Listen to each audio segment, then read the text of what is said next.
Healthy rice recipe కోసం stove మీద బాండి పెట్టుకొని 1 స్పూన్ నెయ్యి అలాగే జీలకర్ర వేసి వేగిన తర్వాత ముందుగా కట్ చేసి పెట్టిన అల్లం వెల్లుల్లిపాయ ముక్కలు, 1 బౌల్ నిండా ఉల్లిపాయ ముక్కలు వేసి వేగిన తర్వాత రాత్రంతా నానబెట్టిన శనగలు చిక్పీస్ వేయాలి. అలాగే 15 నిమిషాలు నానబెట్టిన సోయా చంక్స్ నేను వీటిని కట్ చేసి వేస్తున్నాను. ఒక 2 నిమిషాలు ఆగి మూత తీసుకున్న తర్వాత ఒకసారి కలుపుకొని సరిపడినంత ఉప్పు,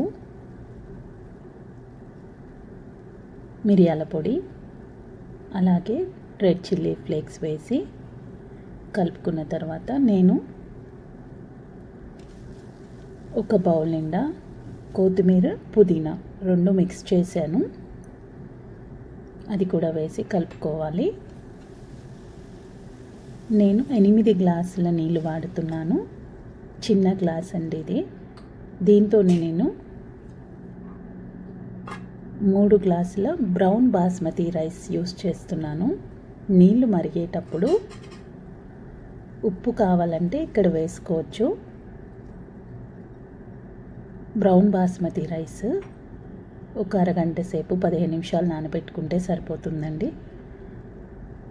నీళ్ళన్నీ అయిపోయే టైంలో కొద్దిగా ఉన్నప్పుడు స్టవ్ తగ్గించి ఉడికించుకోవాలి.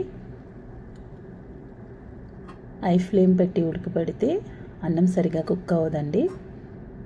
కుక్ అయిందా లేదా చెక్ చేసుకోవడం కోసం కార్నర్లో స్పూన్తో అలా చెక్ చేసుకుంటే వాటర్ ఉన్నాయా లేదా తెలుస్తుంది.